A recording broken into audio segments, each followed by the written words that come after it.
వివేక హత్య కేసులో పిఏ కృష్ణారెడ్డికి ఎదురు దెబ్బ తగిలింది. YS Sunitha, Rajasekhar Reddy, CBI, SC Ram Singh పై కృష్ణారెడ్డి పెట్టింది తప్పుడు కేసు అని పులివెందుల పోలీసులు తేల్చేశారు. ఈ కేసు విచారణ తుది నివేదికను పులివెందుల డీఎస్పీ కోర్టుకు సమర్పించారు.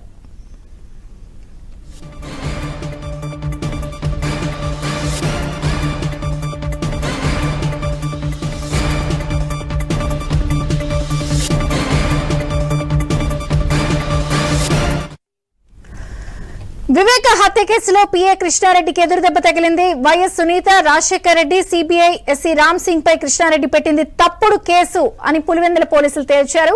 ఈ కేసు విచారణ తుది నివేదికను పులివెందుల డీఎస్పీ కోర్టుకు సమర్పించారు. పూర్తి సమాచారం కడప ప్రతినిధి శ్రీనివాస్ అందిస్తారు. Srinivas.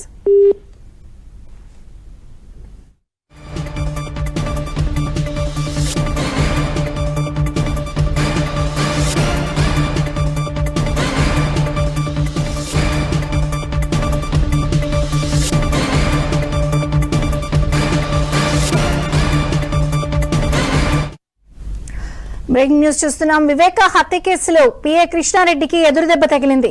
YS Sunitha, Rajasekhar Reddy, CBI, SC Ram Singh పై కృష్ణారెడ్డి పెట్టింది తప్పుడు కేసు అని పులివెందుల పోలీసులు తేల్చారు. ఈ కేసు విచారణ తుది నివేదికను పులివెందుల డీఎస్పీ కోర్టుకు సమర్పించారు.